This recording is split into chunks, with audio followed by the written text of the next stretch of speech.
Hello and welcome to a new episode of History Episodes with Samyukta Nair. Before we begin, I'd like to credit my friend Shivani for giving me the idea for this video. So, the Barbie versus Oppenheimer debate has been raging on social media for a long time now, generating good revenue for both movies. Like a lot of people, I watched both the movies pretty much back to back. However, this video is not going to be a review of either movie. Rather, it is going to discuss some controversial and problematic Barbies that were released over the years. The first one is the Babysitter Barbie that was released by Mattel in the 1960s. While Babysitter Barbie itself is not controversial because babysitting has been quite a common pastime for girls in America and a way for them to earn some extra pocket money, one of the accessories that came along with Babysitter Barbie was rather worrying. It was evidently a dieting manual with the words "Don't eat" written on the cover, which Babysitter Barbie could read. Now, this is a rather worrisome message to pass on to young girls. They are already at an age when they start to become aware of their bodies and their figures and compare themselves to their peers.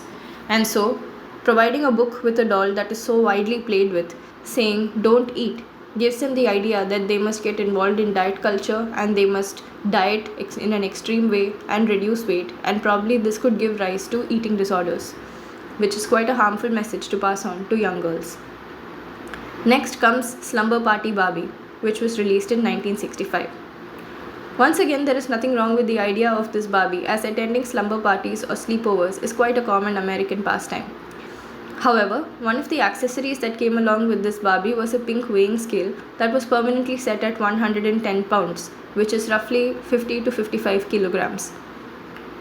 Now, this gives the idea that checking the weight is an essential activity for a girl and that no girl must be over 110 pounds, which is not accurate because the ideal weight for each person varies according to several factors, most importantly, their height and bone structure.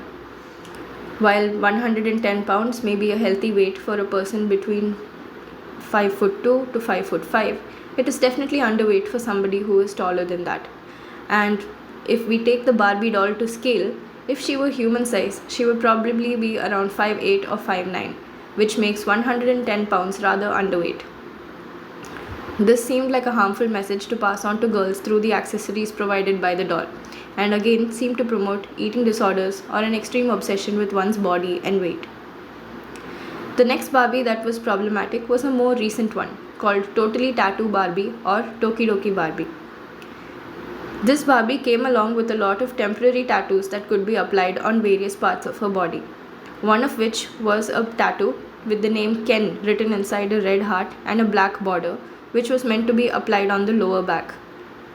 These kind of tattoos are quite popular in the real world and are commonly known as tramp stamps because of their overly sexualized nature.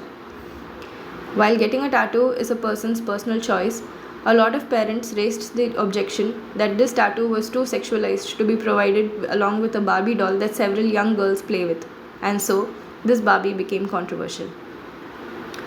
The next controversial Barbie was the African American Barbie that was released as part of an advertising campaign with Oreo.